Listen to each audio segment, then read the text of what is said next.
I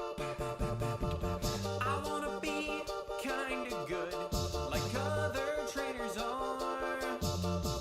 I'd catch them if I could. I don't get very far. I'll stand around. Hello, a new shade of blue tuning in. And with me today is... deadspyderplays. It's Nueve 6. Alright, we all have our catchphrases. Okay. So, all of us here, we love Pokemon, right? Ooh, I do. love Pokemon. I want to mention that I have no idea what we're about to talk about. So hearing that you say we're talking about Pokemon, I can do this. I like Pokemon. I can too, yeah. Okay. Well, as much as we love Pokemon, we're always looking for, like, a better Pokemon, right? Totally. Yeah. Okay, well, I used to scratch that itch with the Pokemon manga, Pokemon Adventure series, but I don't even know if they're still making those these days. And honestly, they kind of fell off for me around Diamond and Pearl, I believe. So I've turned to literature to sort of scratch that itch. So, today I want to talk about Summoner's Shadow by D.B. King. Like I said, I was looking for a... Okay, when it comes to, like, monster training stories, what appeals to me about Pokemon is the bond between the trainer and the monster. And I feel like a lot of other Pokemon likes kind of neglect that aspect of the genre. You know, it don't really it doesn't make you feel like this monster is the main guy's ride or die, that kind of thing. It doesn't endear you to them. I mean, the show does though. Well, Pokemon does a great job of that. I mean, things that are trying to rip off Pokemon kind of neglect that aspect. Okay, I got you. Yeah, so unfortunately, Summoner's Shadow does not do that. At least not in my opinion. You know, when I take in media, I like to deconstruct it to try to figure out what I like, what I don't like, and why. Well, with this story, I kind of had a hard time nailing down why I don't like it. So Why did you like it? Well, or I guess you don't know, but let me know. I think I've nailed it down, but let's get into the narrative. Okay.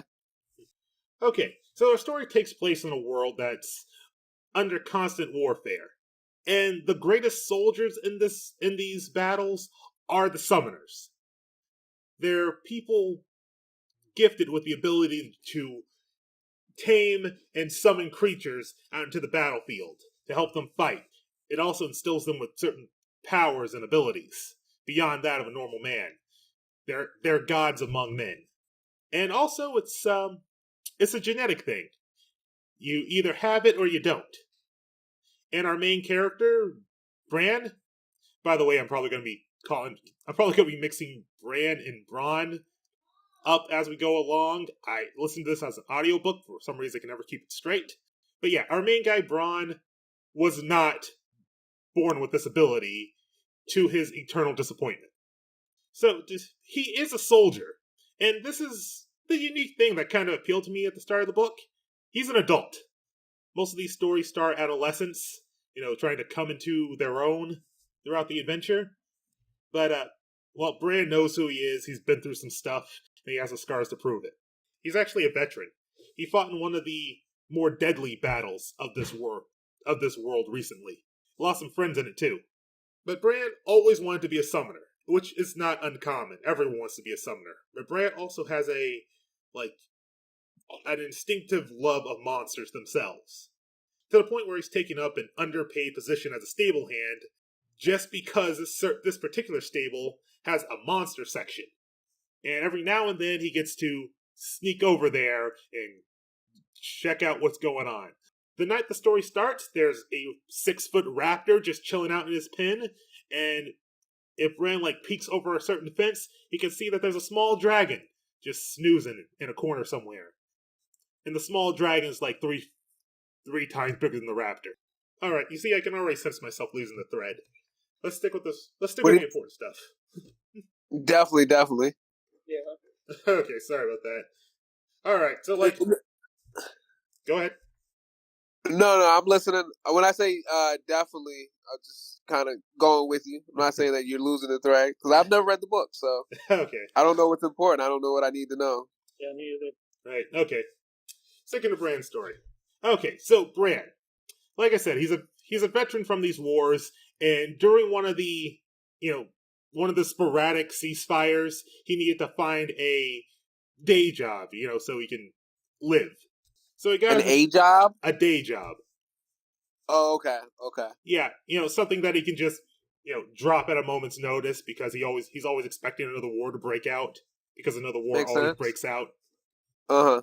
So he's just in the stables one night. His boss is making him work overtime despite being the anniversary of this big battle that he was in. And he's just thinking about his life.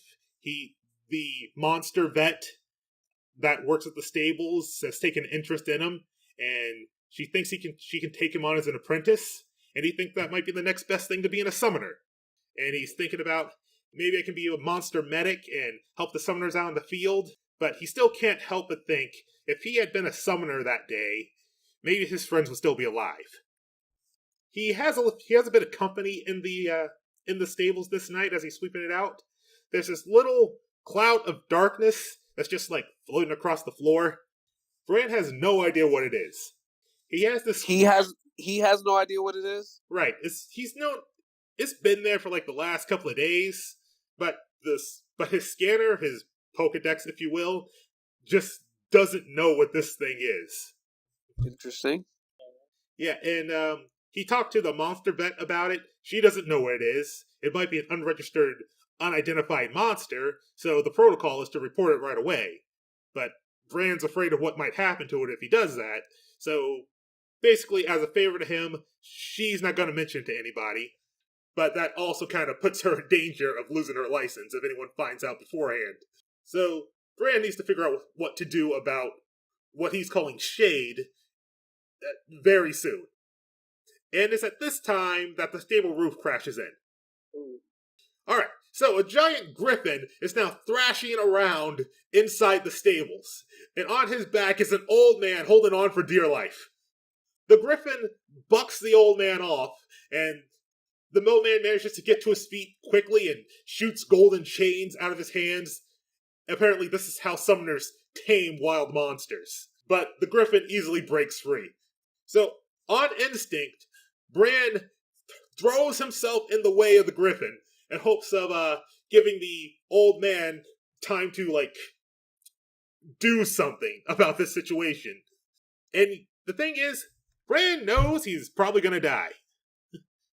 But he's a soldier, he's done this before. Once again, his face is covered in scars from doing something like this before.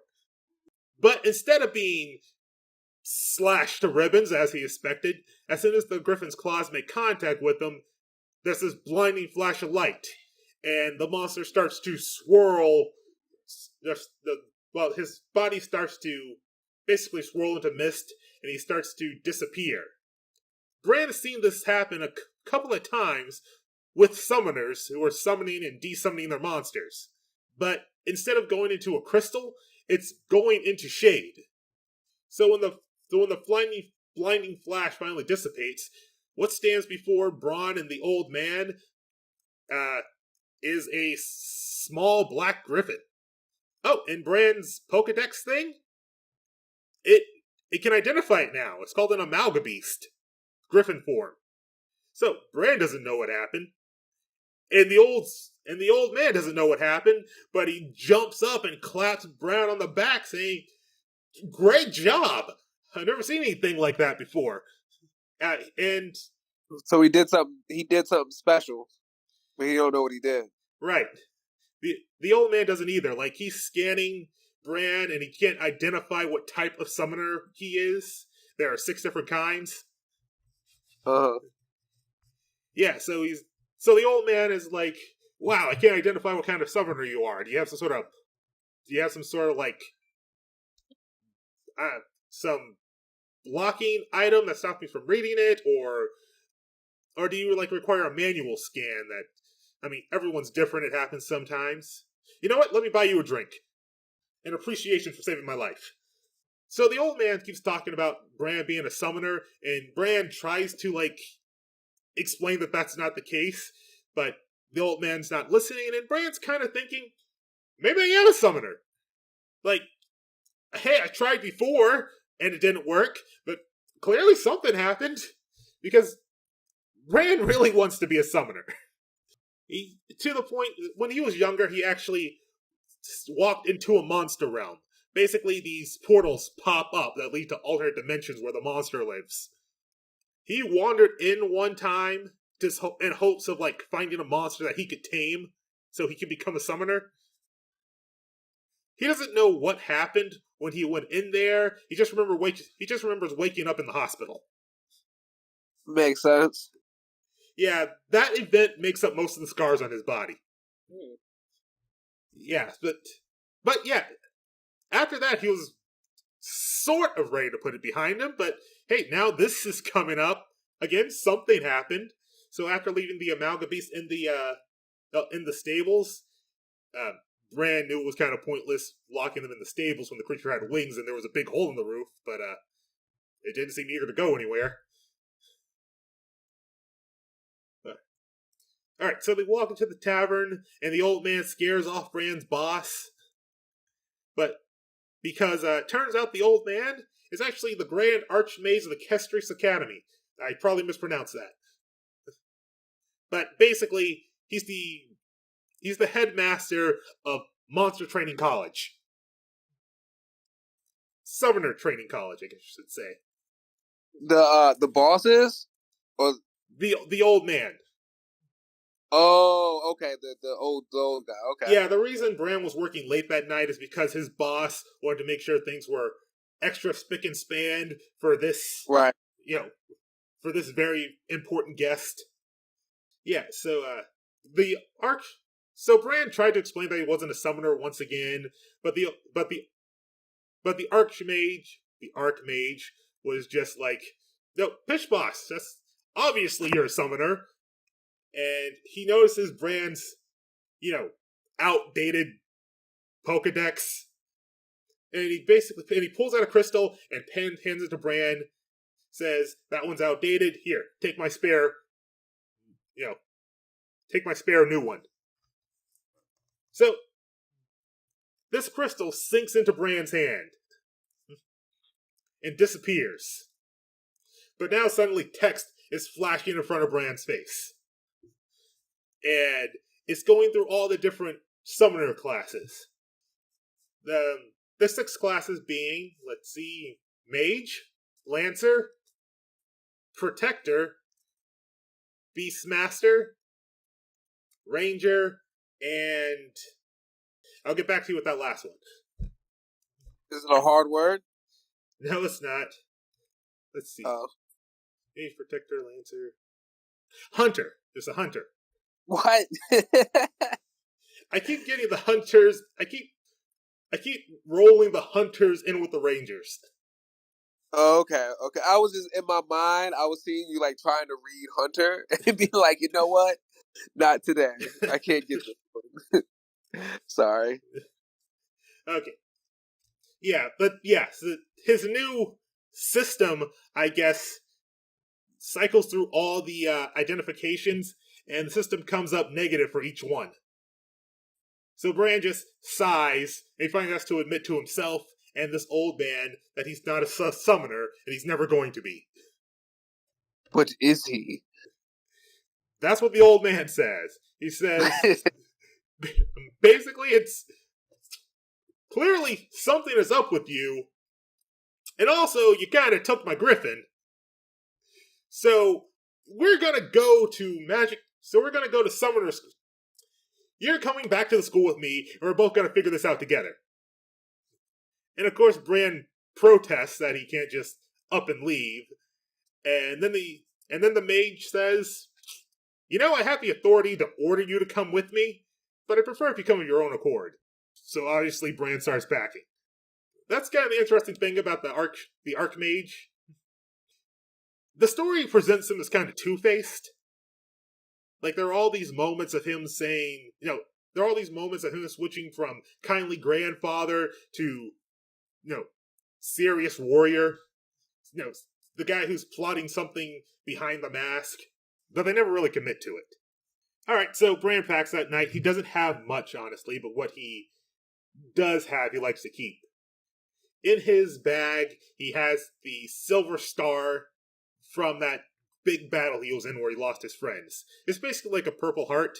He was wounded in action.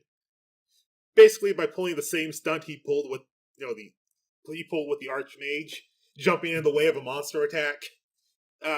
Two of his friends were killed by a Chimera, being ridden by a summoner, and the only reason he and the rest of his squad survived was because another summoner rode in on a dragon.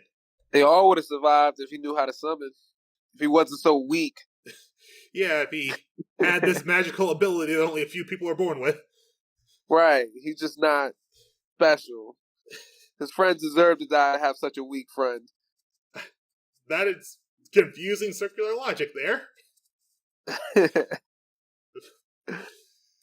But yeah, that's what he's contemplating right now.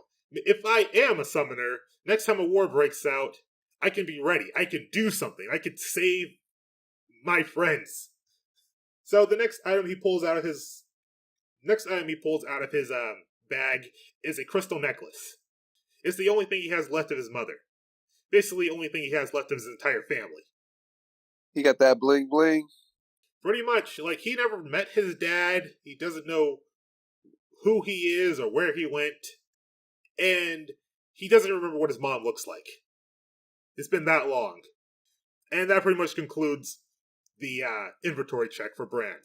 That's all he has. So yeah, really easy for him to pack. But My son wasn't born with magic powers. I would have left him too. there's a period where you gotta wait for them to awaken. Like, apparently the way summoners work is that, well, you're just normal for a while, and then you have this dream, And then suddenly you're a summoner. and then when you wake up, you were a summoner, apparently. Okay. Yeah, apparently the dream takes you to a monster realm, or at least astral projects you to one, and sometimes if you're unlucky, you go to one of the bad ones, and you just don't wake up the next day. At least that's what I assume happens. They don't really get into what happens if you go to a bad one. Interesting. So if you had to take the chance, are you taking it? Go to a monster realm? To do the monster realm, are you taking the chance to become a summoner? Well, Or Bran pretty much proved that trying to become a summoner that way does not work. You can't just walk into one. You need to have the dream. no, I'm saying because you said if they have the dream and they don't wake up. Oh, they don't have a choice. It just happens. No, what I'm saying is if you had the choice to go to sleep tonight and have the dream, but there's that chance you don't wake up. There's a chance you get the superpowers. There's a chance you don't wake up. I would Are you gonna take that leap? honestly probably. It seems like the odds of getting a bad one is slim. Oh, okay. I'm taking the leap. Yeah, but Give me a 75% chance. I'm taking the lead. Anything less than that, I might 60% is the if it was 60%, I still take the leap. I think. what about you, Jason? How good do the odds have to be to get superpowers for you? It'd have to be a 50-50 for me. 50-50, really? That's it. 50-50 for Maybe 75-25. Yeah, I was saying, 50-50 is just like Yeah, that's a real gamble. flipping a coin, Russian roulette. 60 is like 75 is like all right. It's if I'm unlucky, I ain't meant to be lucky. Yeah. I'm with you. All right, let's. Sorry. No worries. All right, so Bran's kind of too, hyped up to sleep, but he lays down anyway. But he's too hyped up to sleep, so he decides, hey, if I am a summoner, I should be able to just summon my monster, right? And the Amalgam Beast is supposedly my monster. So he thinks about Shade, but nothing happens. The darkness cloud. So he thinks about the Amalgam Beast as a whole, but nothing happens. So he's about ready to give up and go to bed, but there seems to be a ruckus going on downstairs. He's about to check it out, but he figures, hey, there's some off-duty guards down there. They'll handle whatever's going on. But then whatever it is starts making his way up the stairs and then starts banging on his door. So he goes into defensive mode, pulls a dagger out from under his pillow, because what soldier sleeps without a dagger under his pillow, apparently? Right. Makes sense. And then the door just burst off its hinges. And the Amalgam Beast just struts in, looks at Bran, and tilts his head like, you called? So Bran is actually pretty excited. It didn't work the way he thought it would, but it worked technically. And, well, now his boss is going to have to fix the hole in his stable roof and the store. So win-win all around. Bran did not like his boss. Alright. So, the Amalgam Beast apparently picks a corner in Bran's room, and Bran just sort of like wedges the door into the frame somehow, and he gets some sleep. And the next morning he's woken up by some sort of phoenix just tapping on his window. It's not hard to figure out who that came from.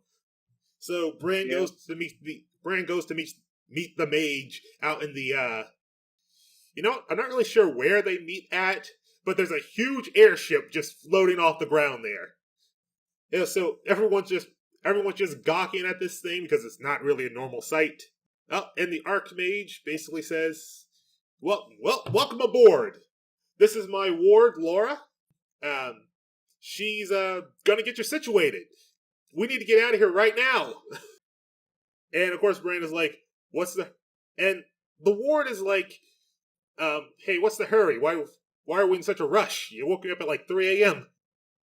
And the Archmage says, my acquisition of the Griffin didn't go according to plan, so we really need to go right now. So that's when it occurs to Bran that Griffin was probably stolen. The Griffin from that the Archmage had? Yeah, that's why he couldn't control it. It wasn't his. Interesting. So Bran is, taken aback by this and is starting to really reconsider his choices.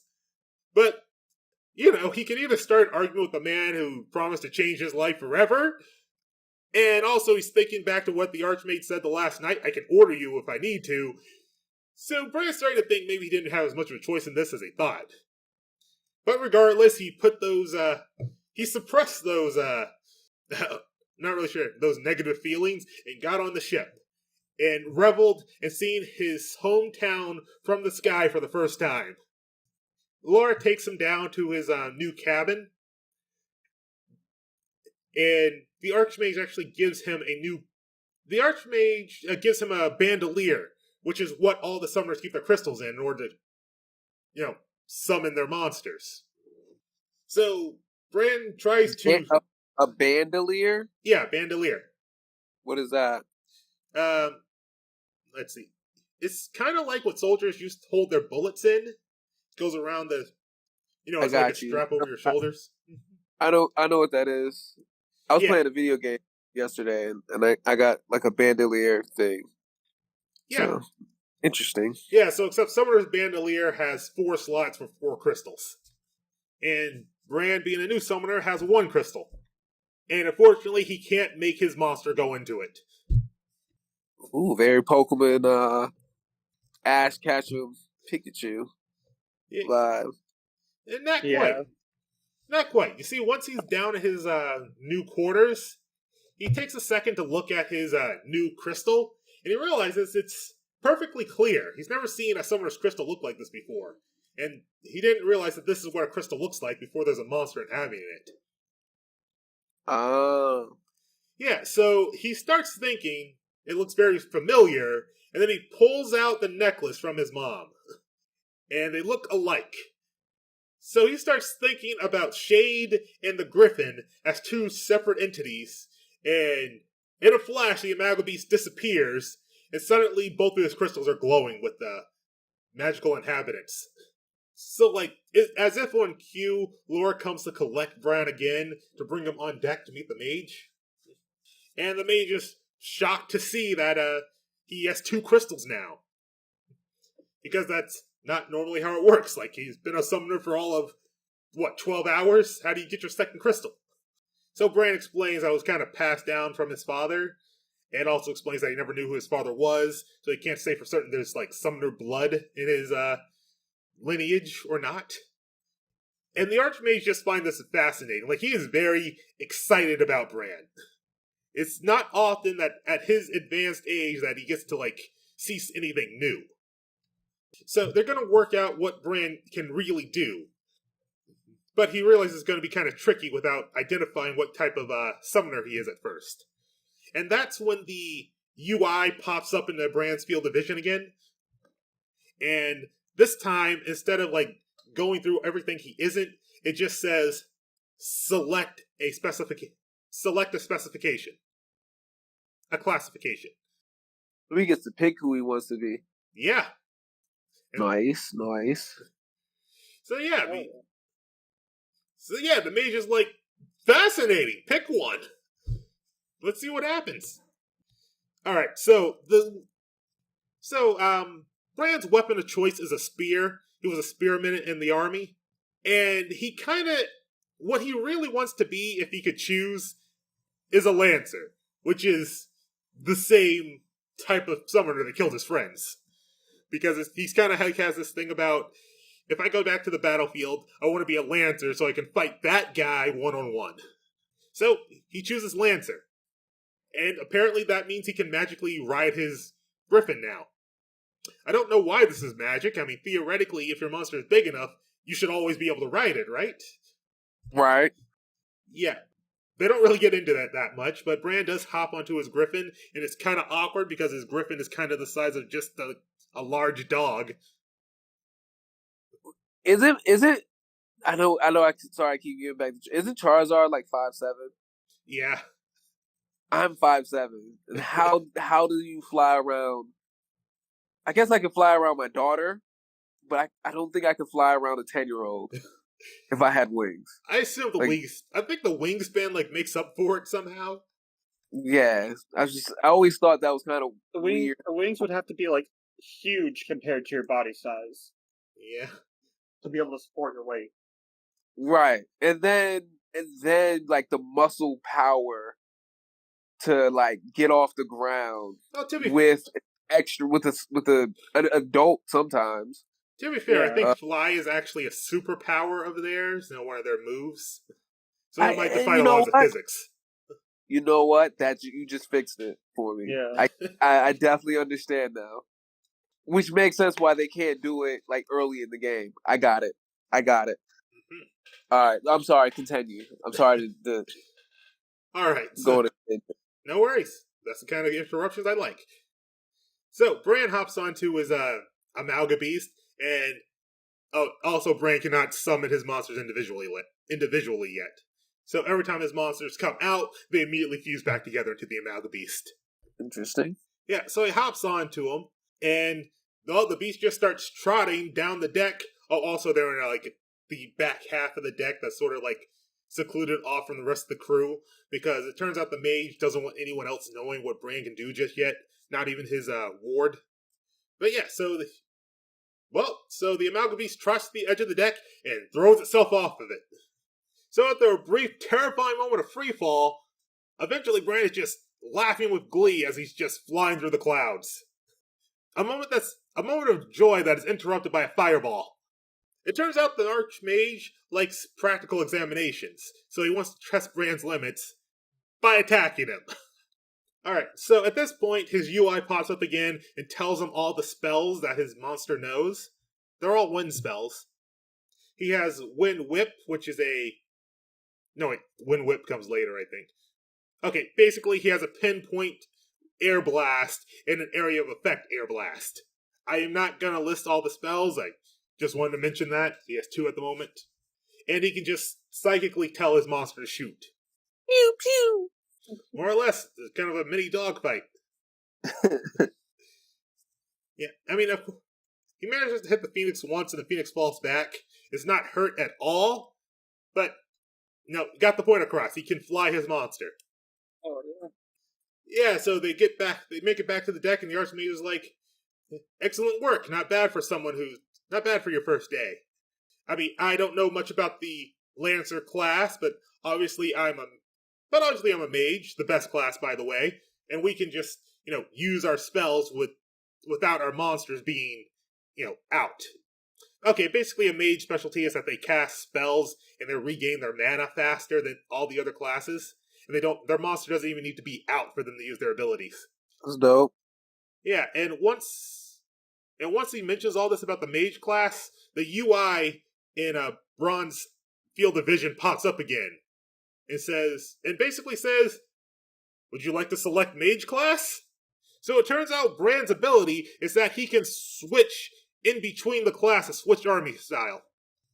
That's dope. He didn't even have to have a dream. Yeah.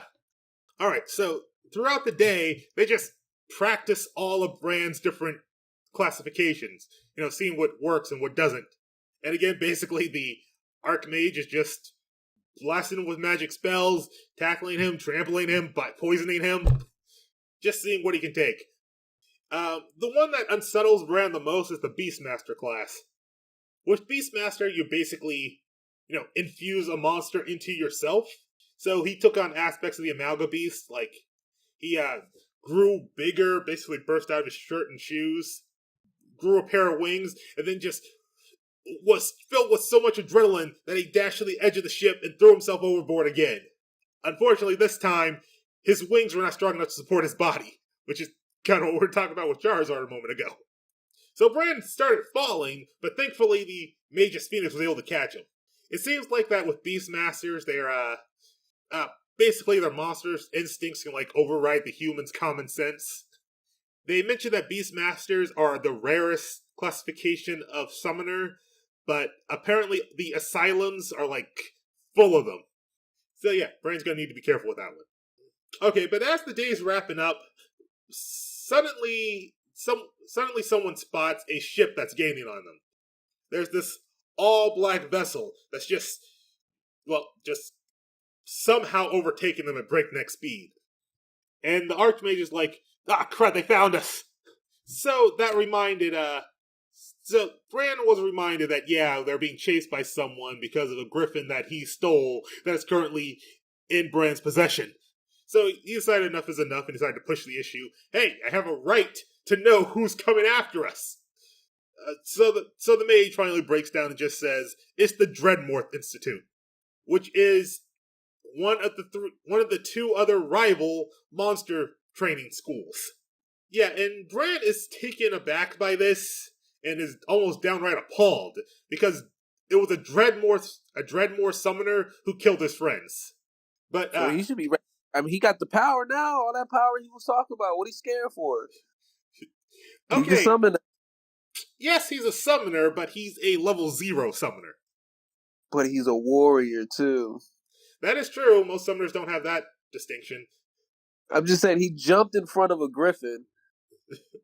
Didn't care about dying. Now he has his moment to start wreaking havoc on the people that killed his friends, and now he want to be scared, and he just got summon power. Well, I didn't say he was scared. I said he was appalled. Okay, cool. I apologize. No worries. But yeah, so the Dreadmorth ship catches up, and the headmaster of Dreadmorth himself steps out onto the deck. Hands behind his back, basically saying, Hey, fellow Archmage, fellow headmaster. What the heck? I invited you to the school as as an olive branch, as a sign of solidarity. And then you threw a fireball at my stable and stole one of my griffins. What do you have to say for yourself? Yeah, and the Archmage had the audacity to say, I don't know what you're talking about, that wasn't me. Despite the fact that he did this in the flashiest way possible and was in full view of the watchtowers as he flew towards the border. Yes. So obviously, I'm just gonna call him Dreadmore, just to make it easy. So obviously Dreadmore doesn't buy this. And he said, well, it's a shame it had to go this way. And he just blasts him with a lightning bolt. But the Archmage just tanks the lightning bolt the mage just takes the lightning bolt and kind of like absorbs into himself, and is just like, refreshing. And then he chucks a fireball at him, knocking him overboard. So Dreadmore's falling, and the Archmage just runs to the side of the deck and just throws himself off of it. He doesn't even have wings. But instead of falling, him and Dreadmore just come shooting back up and have a straight up Dragon Ball Z fight above the airship. In the meantime, 2 other summoners, students from the Dreadmore Academy, hop onto the deck and are just like, well, our boss is fighting, I guess we're gonna fight too.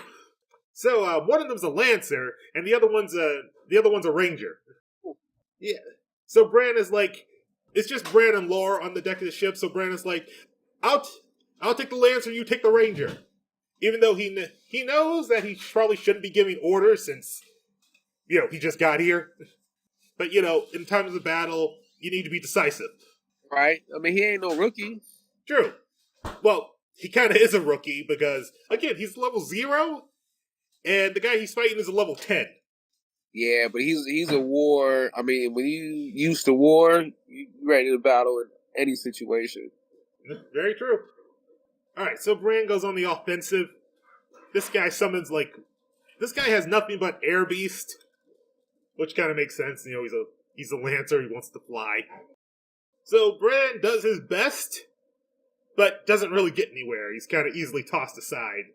His monster is also killed in the battle. Oh, wow. But thankfully, yeah, the Amalgam Beast is destroyed. Wow. But thankfully, when a summoner's monster is destroyed, they don't just, they aren't just dead. I don't know why they call it death, honestly. But is it like Pokemon? They go back to the Pokeball, and then they go to the... Yeah, the Amalgam Beast is forcibly sent back to its crystal. But unfortunately, to heal itself from those grievous injuries, it sucks some of Bran's life force out of him. Oh, God. Yeah, so the way to cripple a summoner is usually just to take out their monster. Makes sense. Yeah, so Bran is basically down for the count. But it also looks like the fights with the Headmaster's battle is also over. Apparently, in a draw, I guess Dreadmore figured, this isn't worth it anymore, and just decided to leave. Yeah, so him and his cronies just take off, leaving the others just exhausted on the deck of the ship, but still alive. Yeah, Laura didn't win either. So Bran is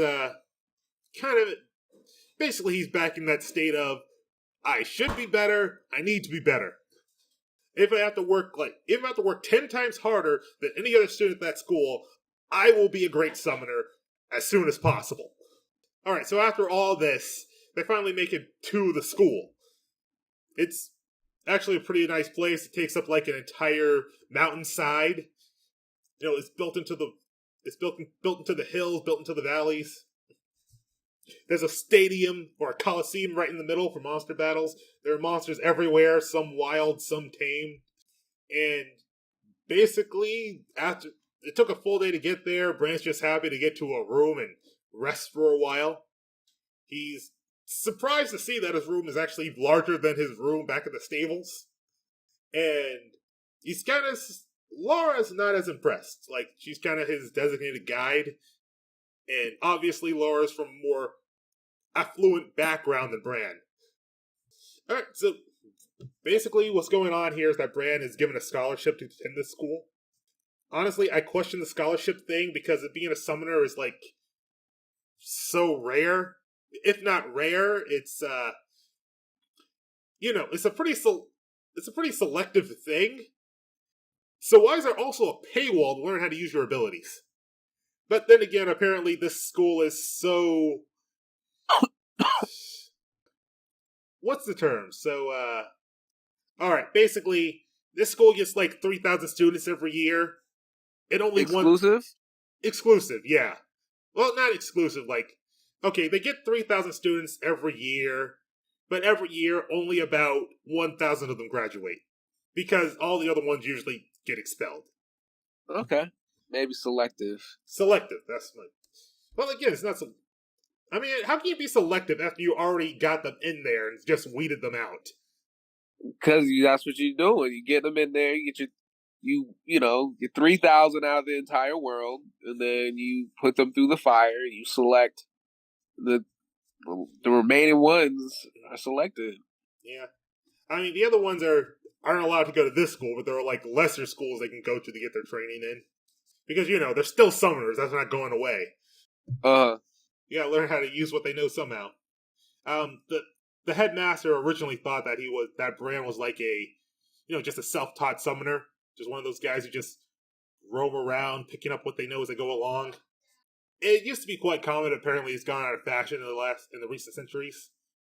But yeah, so Bran's at this school. He has a scholarship.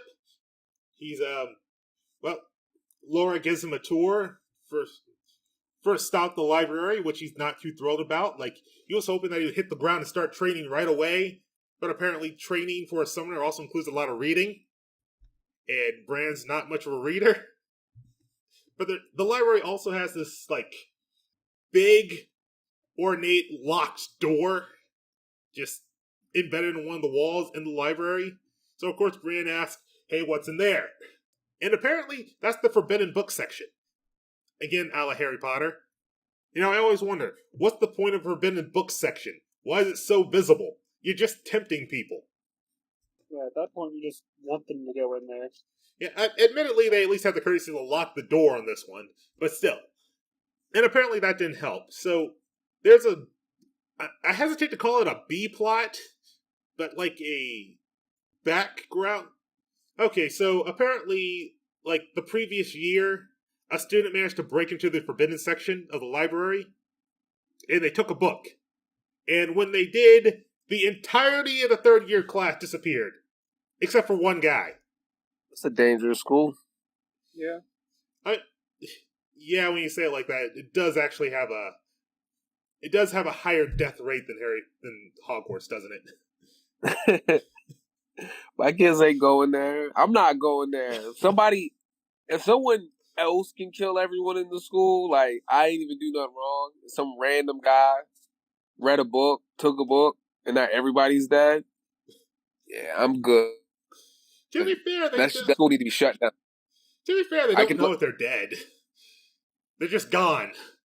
Like, there's no blood or anything. I mean, the headmaster is pretty sure they're dead, but there's no confirmation. Enjoy life just learning by myself versus joining a group where, yeah, sometimes people just disappear. To be fair, that's an anomaly. That usually doesn't happen. That lock normally works. But yeah, so that's a mystery that may be resolved in later books, I suppose. But yeah, for now, Branch just kind of left to explore. He goes to the food. Yeah, he goes to get some food. He goes to the catacombs, and that's where he meets up with the Archmage again. And apparently, he wants to take him into a monster realm so they can get some more books. Because down in the archives is also where all the secret permanent monster portals are. You know, the portals that just appear in the world are, well, they basically come and go. Or, you know, a summoner will be sent to close it so monsters just don't flood out into a city. Because apparently that happened before, too. Like, recently. So down in the archives there are all these different monster realms. And Bran is just walking along, and then suddenly he's walking towards a monster portal. And the Archmage needs to reach out and pull him back. Bran doesn't know what happened. His feet just started going in that direction, and he wasn't aware of it. And he realizes that happened to him before, but that's what happened the last time he entered a monster realm. Apparently these portals kind of like call out to summoners. They want you to go in. So Bran is being extra careful now. And the Archmage finally reaches the portal he wants to go into. So they step through, and instead of a forest or something full of monsters, it's actually a very comfortable looking den. You know, just like a living room. There's a couch, there's a crafting table, there's a fire that's always burning forever, and also a lot of books. And this is basically what the Archmage has been looking for. Like, this is his personal study. And he thinks he's found a book on whatever Bran is, but he doesn't know just yet. So while he looks around, he decides to just let Bran step outside because they actually are in a monster world.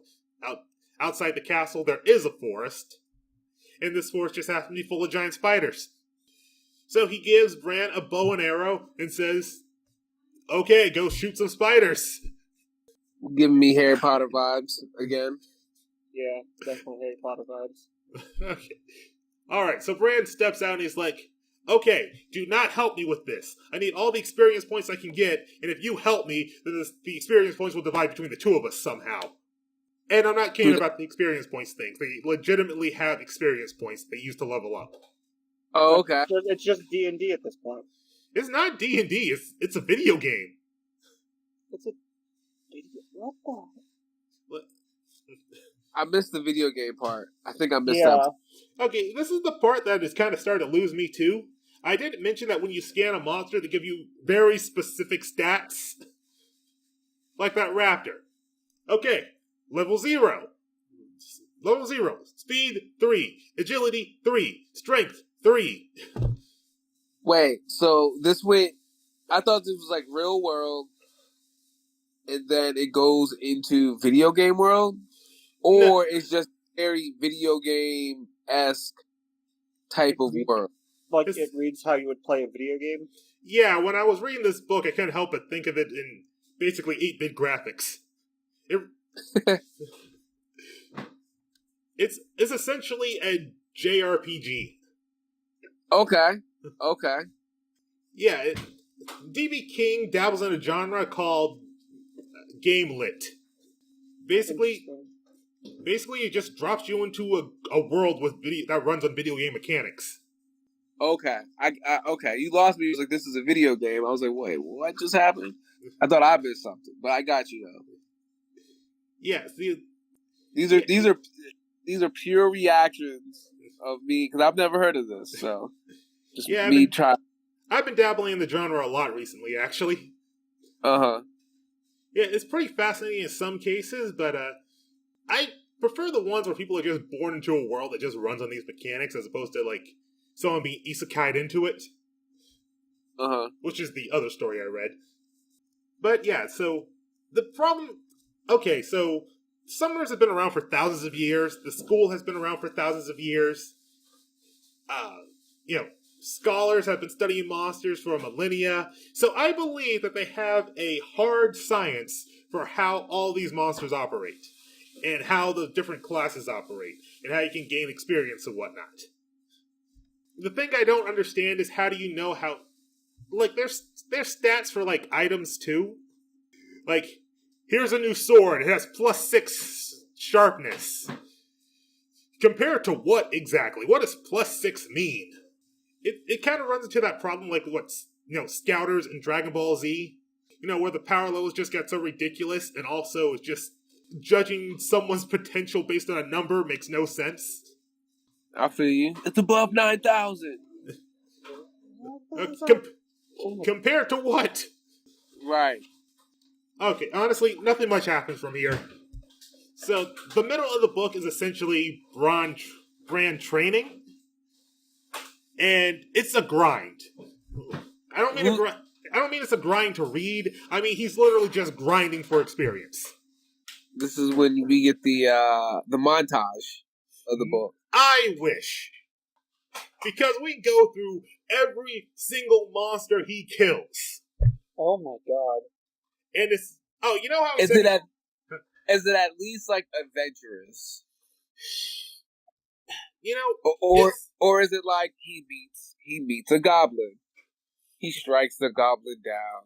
He gains 10 experience points. It's like that. Then he meets another goblin. It's like that, except instead of goblins, it's, okay, spiders, you got a locust, you got a crab, you got a mountain goat. Ah, it's Monster Hunter. I suppose so. There are like 15 crabs down there. There are a lot of crabs. He said. Yeah, I don't know how the monster ecosystem works. There's just summoners walking in, just killing entire populations of these creatures. Yeah, and of course they're... Yeah, Monster Hunter. Yeah, you know what? It's kind of messed up because sometimes they can't, like, loot all the bodies. It's like it's like when they kill 1,000 buffalo and they take part of one because that's all they can carry. And they just leave the rest to rot. That's what these summoners are doing. Terrible. What makes them monsters, anyways? Well, I think they are prone to like aggressive actions. So if you, You're don't be around them. Yeah, you are walking into their territory. You literally came to their world and just started shooting them. Right. Like they were happily killing each other and just being aggressive monsters, and then all of a sudden,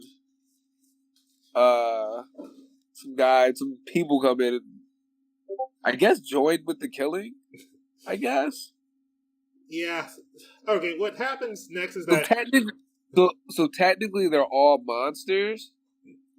Even like the summoners are technically monsters, but they don't call themselves monsters. They just call themselves summoners. I get it. Sure. Okay. So eventually, Bran is introduced to his. Okay. You know how I said Bran wants to be a Lancer more than anything else. So guess what he does for this entire book? Anything else? He shoots a bow and arrow. For some reason, the mage wants him to focus on Ranger first. Like, he doesn't really give a reason why he wants him to start with Ranger. He just does, and then he's going to do Mage. Which is weird that he doesn't just start with Mage, because the Archmage clearly thinks Mage is the best class. And that's what he's good at. But regardless, so for whatever reason, he's going to start off as a Ranger. Oh, I forgot to mention the drawback to Fran's powers to switch between classes. He can only gain experience points for one class at a time. Makes sense.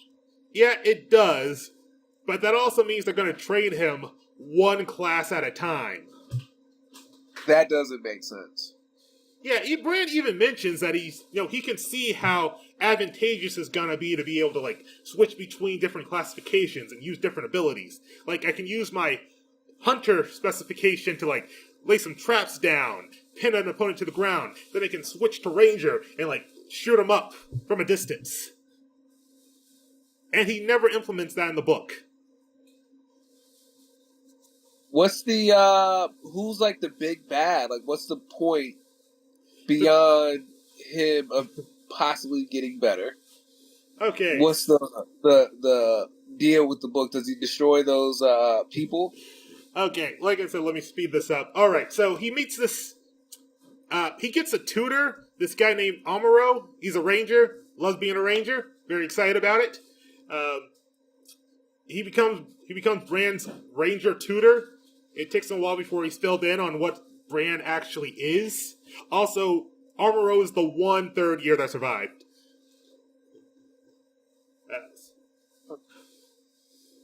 Alright. He's eventually brought into the fold, given the full spectrum of what's going on. Laura joins the team, and the mage sends them out as a unit because they need to like build a rapport with one another. If they're all going to be spending so much time together. So they go on a hunting trip, essentially, more grinding. Bran is able to level up his griffin to a stone griffin.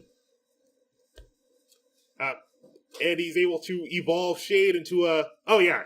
The Archmage found out some information. Apparently, Bran's classification is called a World Breaker. So that's ominous. Right. But he also found this super secret ancient spell that's apparently for World Breakers, and it's called Unjoin. So Bran is able to finally unjoin his griffin from his shade thing. And but what is the shade thing? Does anyone know? Not yet. No one knows, but it does evolve into something called a mageling. He still looks like a cloud, except the cloud with claws and legs now. It's a cloud with claws. He wants Shade to focus on magic spells, and he wants his griffin to focus on being the tank of the team. So they decide to go on a hunting trip. Him and his two new friends, tutors, and then they start hearing some stuff in the when they're camped out for the night. They start hearing stuff in the woods, and it turns out Bran can hear through his monster's ears and see through their eyes and hear their thoughts, or at least read their emotions, which is apparently not normal for a summoner. So someone's in the woods with them, which shouldn't be possible because no one else from the school is using this specific monster realm. In the dead of night, they start following them, and it turns out whoever they are went back to the school. So it's likely what's ever going on is that they're able to deduce that someone probably made another monster portal that goes to the same monster realm so they can access the school from the inside, from the archives. It's the Dreadmores. Let's just cut to the chase. It's those two people they found on the airship. Uh-huh. Yeah, they're there to steal stuff. Obviously. Yeah, at first they broke into the restricted area of the library, but it turns out that was just a decoy. But their real goal was the headmaster's office in their monster realm. They stole the book about the World Breaker, and they were taken off back to the portal, at least to their school, I suppose. But they stopped briefly to have an argument about their situation, because the ranger, she doesn't want to be a thief. She came to the school so she can get powerful and, get glory and respect, not to break into schools and steal books. But the Lancer basically shuts her down and says, hey, you're here to get strong, another war's about to break out, and this is the winning side. So either shut up and come along, or we can end your career right here. And I think that was implying that he was going to kill her. But we can't say for sure because that's when our heroes show up to take him down. And take them down they do.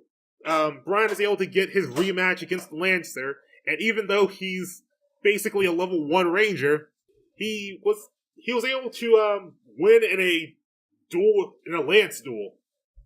A polearm duel. Okay, so Bran was equipped with a bag of holding, for his inventory, and in his inventory, he bought a new polearm, a halberd, just because it's the only weapon he knows how to use. So he bought one just to feel comfortable. And it's a good thing he did, because in a spear-to-spear fight, turns out he's on top. He's able to defeat the Lancer and knock him out, and they're able to drag both of them. Well, actually, I think the Ranger gets away, but they're able to drag the Lancer back to the school to interrogate. So they did lose the book, unfortunately, but they know that there's a monster portal in this monster realm that needs to be destroyed, and so the mage decides to send these three back out there to take care of it. I feel like he probably should have sent someone else, since he's pretty sure they're on to what Bran's deal is, and they're gonna want him. And that's the thing, that's the big threat for Dreadmore. Dreadmore knows who Bran is, or at least knows what he is, and they're coming for him at some point. So it just seems weird they're gonna throw Bran back into the fire like this. Right. Alright, so on the way up the mountain, they encountered a abominable snowman, basically. And Bran decides that he wants to fight it alone. Get those sweet, sweet experience points. Unfortunately, it's like a level 8 or 9, and again, he's level 1. But the other two are right there to back him up if he needs it. But he's able to trick the monster into falling down a chasm. But unfortunately, the monster had one spell on its way down, and that spell was to create an avalanche. So they're all swept up into this secret cavern underneath the mountain. It turns out there are two more monsters down there with them. Two monsters that I envision that abominable snowman as the one that's in, was it Rudolph, the red-nosed reindeer, the little animated That's one? what I kind of see too. Yeah, that's also what I kind of see. I mean, I think it's partially made out of snow and ice and rock, but basically that, yeah. It's the weird thing is, after he kills the monster, he thinks, wow, that was a tough creature. That thing probably would have been worthy to be on one of our teams. Maybe we can find another one around here. Gotta catch them all. Yeah, or at least catch some. But I guess the reason they aren't catching more is because basically they can't just go out and buy crystals. Right. Yeah, they need to be presented with one, which is what happened to Bran in this cavern. Like, after he gets his experience points, suddenly a new crystal just appears in front of him. So he's ready to get his third monster. And this is when he finally asks, towards the end of the book, how exactly do you catch a monster? Yeah. So I And- guess a series of books. Or the Planet of the series. Apparently there's 4. Oh, okay. Yeah, I didn't realize this at the time. Apparently Audible only has 1. Oh. But yeah, so towards the end of the book, they finally explain how to catch a monster. It's basically Pokemon rules, except it sounds even more brutal. It's described as, okay, you find a monster you want, and then you beat it near death. I wonder, do the monsters die? Well, Like, because I know the monsters they catch don't die. Do the monsters they kill for experience points, do they die, or they just, like, regenerate? they're dead. Like, they actually eat monster meat while they're camped out in this realm. My God. Apparently, monster crabs tastes pretty good. I was just thinking about that, too. Like, that might actually be kind of good. It's like the monstrosities from the Dark Tower series. Yeah. But yeah, so they managed to, okay, in this cavern, there's something called the Iron Lynx and the Crocodilus, which is pretty much what it sounds like. There's just this, like, half-plant crocodile creature chasing after this mostly metal cat-like creature. Interesting. And apparently the cat-like creature is losing because it's running scared. It's limping on its hind legs, just trying to get away from this thing, and it's been running for days, if not weeks. Amuro mentioned that he wants to catch one of these creatures to add to his team early on, but they didn't find it. When Bran was close to these creatures, his spider sense activated, and he realized he needed to get the heck out of there. And once again, that's not a joke. He has an actual sixth sense that alerts him to danger. It takes a while for me to realize that's it's not just like a soldier's hyper awareness. It's literally a sixth sense. Uh-huh. So, okay, so the Crocodilus turns out is a pretty tough creature to take down. Like, all 3 of them together are having a hard time bringing this guy down. All 3 of them and their monsters, I mean. And the Lynx is just over there, just trying to slink away. And Bran thinks, maybe I can talk to it. By the way, that was advised against by his 2 tutors. Like, Bran's not comfortable with just beating something near death that he's supposed to be partners with. But they say, hey, if you try to go the friendly approach, it usually doesn't work. But he tried the friendly approach, and he talks to the Lynx. Like, there's a strong connection. He can literally read each other's minds. And, Okay. And what the Lynx ask is, why are you fighting with the humans? So that's a shock for Bran. What do you mean fighting with the humans? Am I not human? Right. Obviously, he probably isn't. But yeah, so Bran... He's a what? Oh, I think it's more like a world breaker. It's probably closer to monster than human. Right. But yeah, so he talks to the Lynx and the Lynx is like, I don't want to fight. Why should I help the humans? They're just going to try to enslave me like they're trying to do the Crocodilus right now. Facts. And Bran's like, we don't enslave our monsters, we make them stronger. By enslaving them. Essentially. But Bran says, look, join me and find out. Alright, so they work together, they take down the Crocodilus, Alberoll captures it in his 3rd crystal, and the Iron Lynx agrees to join Bran. And you know that whole thing about them making monsters stronger? Uh-huh. The Iron Lynx lost a bunch of levels. Apparently, when you capture a monster, their level averages out to whatever the levels of your other monsters are. That's big video game logic. Because when you like fight a boss, and he's like the hardest boss ever, and then he joins your team, and you're like, yo, what? Now he's weak as shit. Yeah, actually, that happened to a recent game I'm playing, Monster Crown. Like, you're just allowed to capture, like, level 30 monsters at the start of the game. I kind of wish they did have that averaging out mechanic. I feel like I'm cheating whenever I use those. I always keep one on my team because insurance. That's why That's why they went with the like the Pokemon has the whole like if you're not you don't have enough badges, then they don't work as well. Yeah, they have that system too, except it's more like a level cap. You need more badges to go to higher levels. Or you can just get a monster that's already that high level. Right. But yeah, so the Iron Lynx is now a Bronze Lynx. So, and also apparently it lost its levels of intelligence because it's weaker now. So it doesn't have that strong mental link anymore.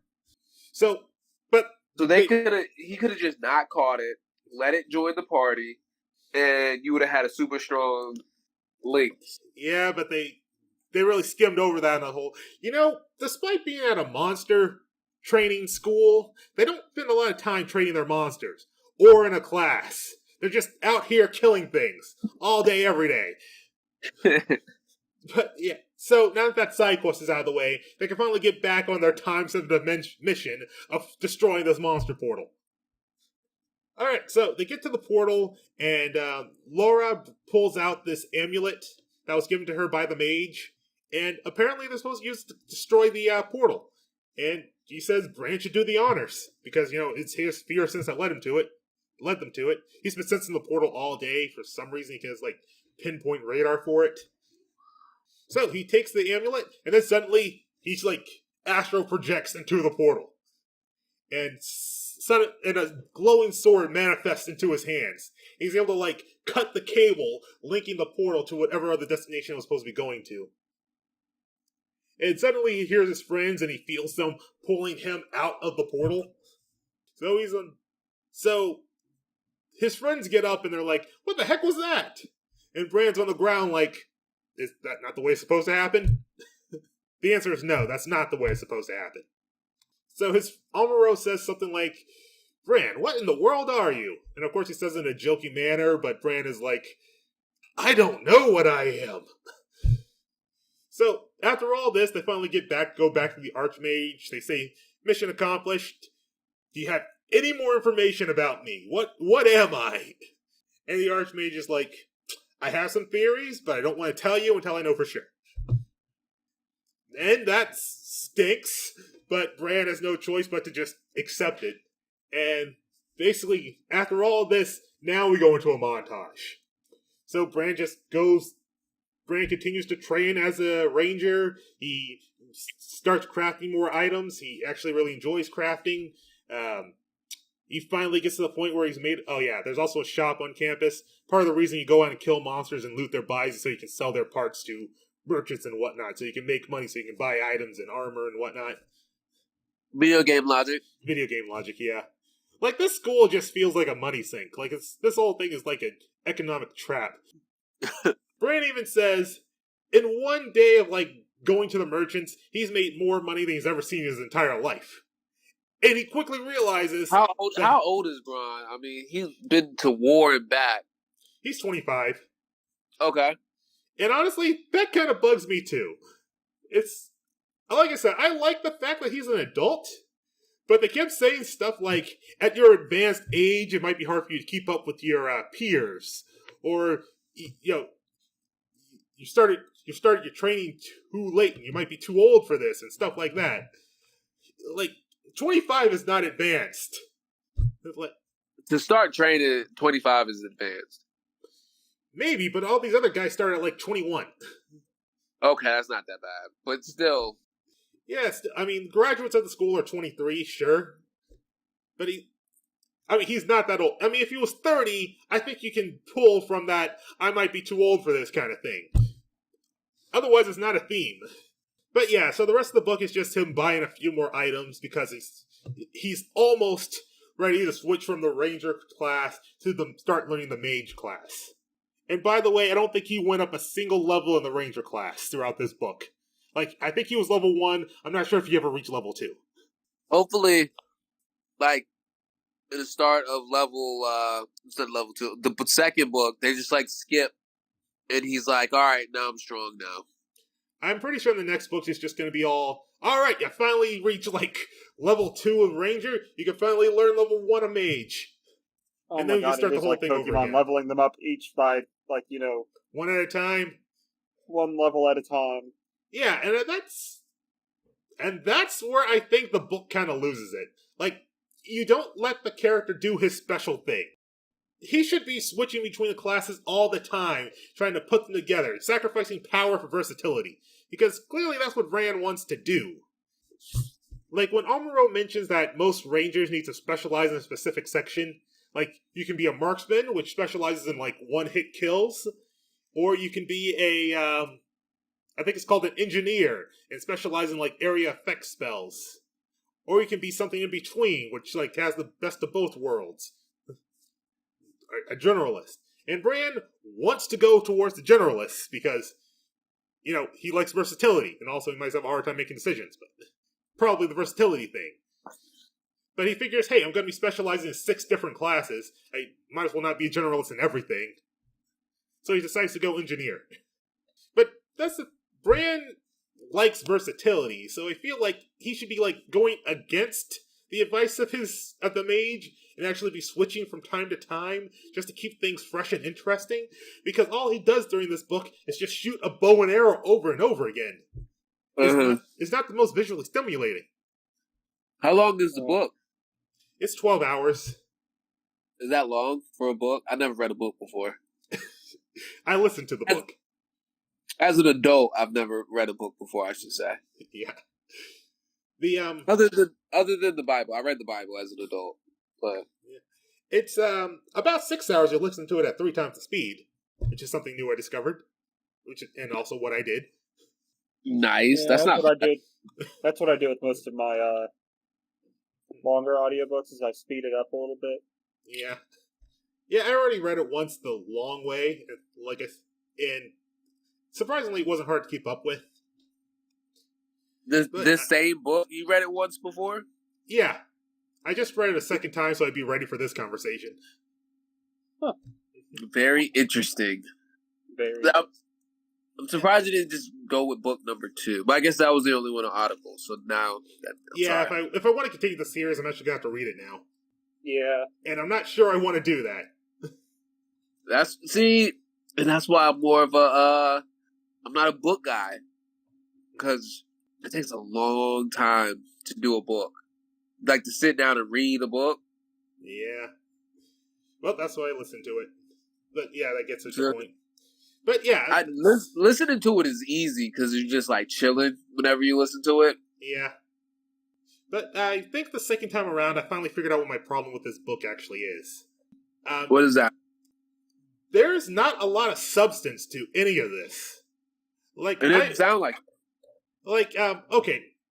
Amuro's friends, Braun's friends, Amuro and Laura, okay, they kind of have, like, this little rivalry going on. At least that's what it sounds like. Like, I don't know, maybe rangers and mages have this thing with each other because, like, mages always get, like, all the glory, while rangers are over here, like, discovering new monster rounds and new monster species, and no one knows they exist.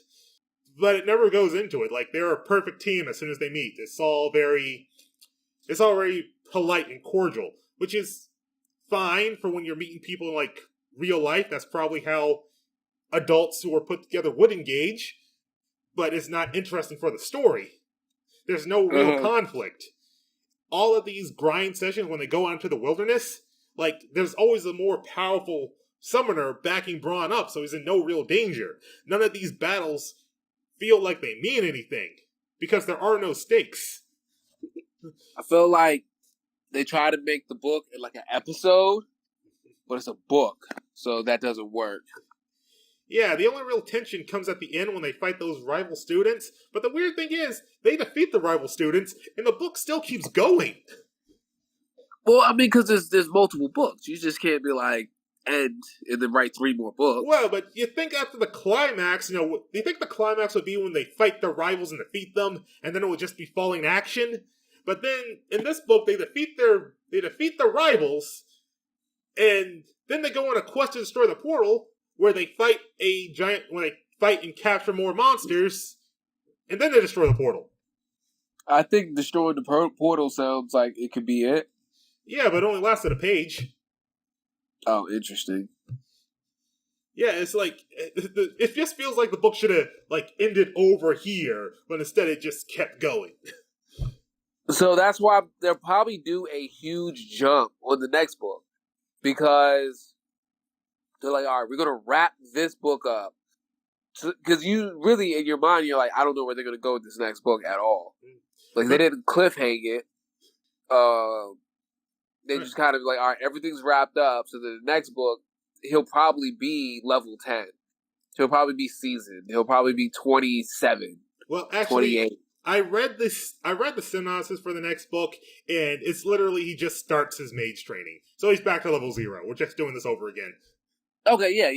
But that's what I'm saying. He's done with Lancer. Like the first book, you can name Lance Ranger. or Ranger. Second book, Mage. You know what I'm saying? Yeah. That would make sense. True. The other thing is that Bran isn't really that interesting protagonist.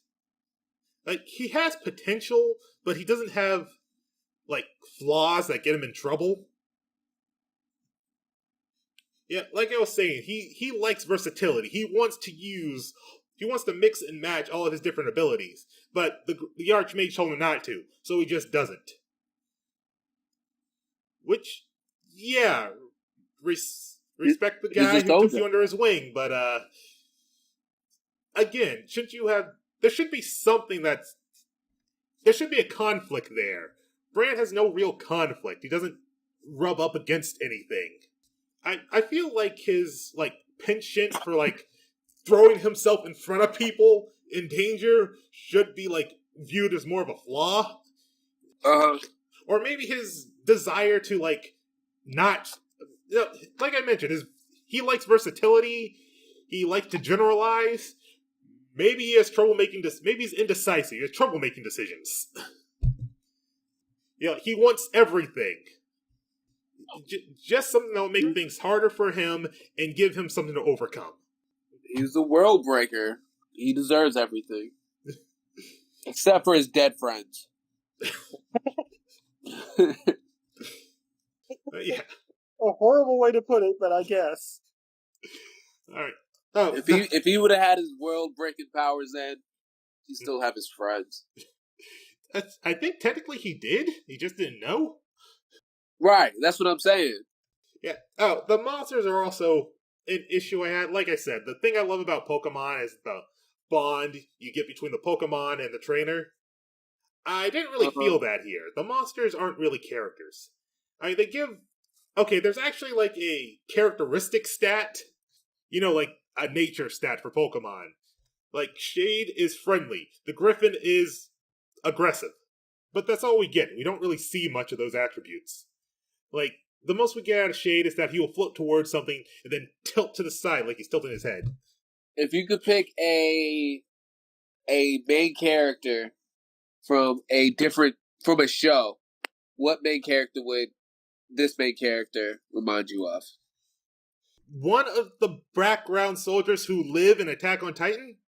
Well, a background soldier, not even a main soldier. Wow. Like I said, it's just... Bran is just very blah. Do as you're told, soldier. Yes, sir! Thank you, sir. That's pretty much it, yeah. I mean, even when he gets mad at the mage, he quickly cools his tempers because he's an adult, and adults don't complicate their lives. Which is not true.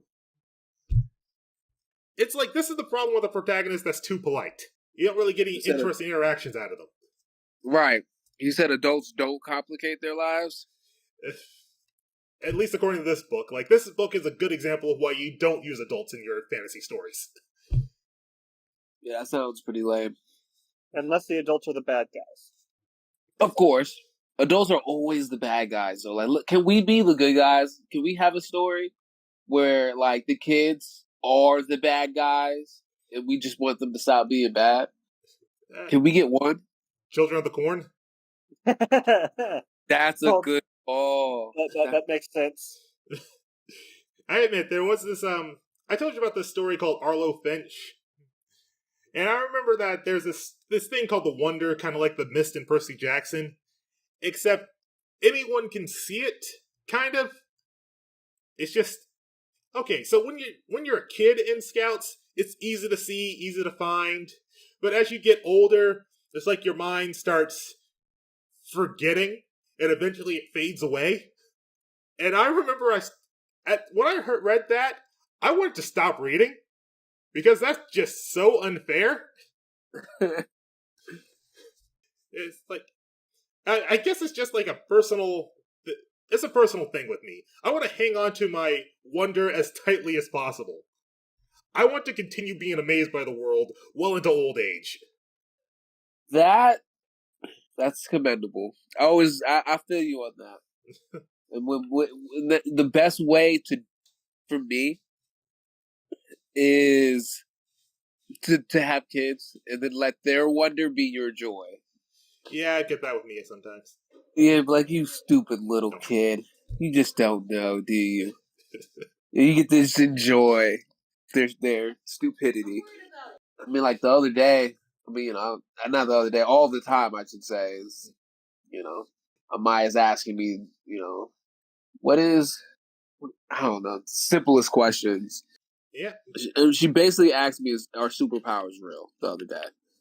It's just like, dag, I wish I could be there. Yeah, I know what you mean. Honestly, they might And be after some weird stuff. And I told her the truth. I said, of course. I was like, you never read the Bible? Of course they're real. I know people can do extraordinary things without much explanation of why. The toughest part about magic is you forget that it's magic when you know why. Like, what we're doing right now, talking, like, all three of us are talking in completely different areas from a magical device. Like, this is pure magic that we're using right now. But because we kind of know how this exists, we just act like it's not magic. Yeah, I remember reading this other story where this guy was like, he pulled out this device, and it was like, okay, I'm gonna use this to communicate long distances. I'm gonna use this to summon a vehicle. I'm gonna use this to pay for my food. And then I realized this is just a phone. Basically. Like, imagine if they really wanted to, they just never told us about phones. And there were just people in the world that were like, they're magicians. They have their magical thing. In our minds, it'd just be magic. You know what I'm saying? Yeah, I do.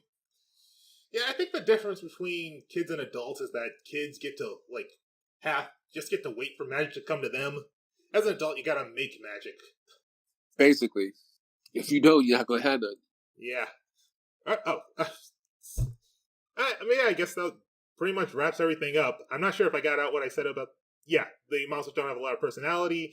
Bran doesn't have a lot of personality, and the story kind of lacks substance. And I guess that pretty much explains why I don't like this book. Makes sense. So, yeah, 2 out of 5. A 2 out of 5. Ooh. The performance was decent. It just basically reminds me of Harry Potter, Pokemon, and like Digimon all together. It should. Oh, yeah, that's the other thing. Like I said, this is a school setting. So when you have a school setting, you expect there to be like students, bullies, teachers, that kind of thing. Bullies, we do. Maybe a sporting event of some kind. Uh-huh. None of that happens. They spend no time at the school. That's what I'm saying. You can't discredit a piece of a project if you don't know the whole project. Because many times I'm like, I don't like this episode, and then like 5 episodes down the road, that episode I didn't like connects to everything else, and I'm like, oh, this is why we had to do this episode that I hated, because it makes everything else connect. So yeah. I will give the book its possibility. Without knowing the whole picture, we don't know the purpose of the book. The purpose of the book could be to set up the next grand thing. That is very true, and I probably will get around to the other book at some point. Hopefully, if it's not Audible, I'll get an ebook of some kind. I'm not sure there is a physical copy out there. Just to sate my morbid curiosity. Yeah. It's got to be Audible for me. Yeah. Still, though, the first book shouldn't be the weakest one. I agree. Your first one got to be maybe not the strongest, but in your mind when you're making that book, you got to be like, this has got to be the strongest book. Now, if you get better, you get better. Yeah. But I definitely shouldn't be. I don't want to put the extra effort into finishing the series. yeah, I don't even want to know more. It's fine. I'm fine. Yeah, I'm trying to find out on the rest of the story too, because I feel like it's just going to be leading itself into circles. Right. Oh yeah, Dreadmore never shows up again. By the way, Ever in the not three in books? this book. Like I said, I didn't read the others. Okay. Yeah, you're just expecting him to show up. An evil monologue or something. Mission statement. Yeah, I have trouble starting a new show just because I know if it's bad, like 4 or 5 episodes in, I'm gonna ride it out. So I could imagine a book, because I think a book would take me like a month and a half to read. I gotta be just on the lack of time, not like my reading ability, but just a lack of time. To tell you the truth, it takes me like several months to read a book. Even a book I really enjoy. Usually it's because I take my time with it. I read during my free periods, or just because I take it slow. Sometimes I don't want to finish the book, not because I'm not liking it, because I like it too much. That's where I'm at. I'm on my 4th playthrough of Crisis Core, and I've never finished this game because I love it too much. Yeah, it's a weird anomaly. It's funny you said this is the first game I've ever had that with, where I was like, I don't want to beat this game. I love it. Because I used to be like, I have to beat everything I put my hands on, which I'm probably going to play a little bit of before I go night-night. All right. Yeah. Speaking of which, I guess that wraps everything up. Do you guys have anything you'd like to say about the story, or just to sign off? You're all right. It was a weak imitation of Pokemon there. So All right. it was interesting, but just he needs to probably reevaluate things before he publishes it. He actually has a lot of other books. I felt like, I don't know if it's just from how it was told, but I felt like it didn't have any. The book didn't have a purpose. Like, the purpose was, I guess, to level up the character. Yeah. Which isn't really a real purpose unless you're playing a game, and leveling up the character matters to the reader in some way. I didn't really get that. Like, why are we're just leveling up to level up? It's fine, but even when you play a video game, you don't level up to level up. The fun part about leveling up is I need to beat this next boss. Yeah, Yeah, the thing is, they actually had a great setup for it. Like, in order to progress to the next grade level, or to stay in the school, Bran needs to pass the final exams. So at first I thought, okay, so Bran's gonna train up, and then the climax of the story is gonna be at the final exams, where he's gonna need to prove what he deserves to be here. But nope, the final exams never happen.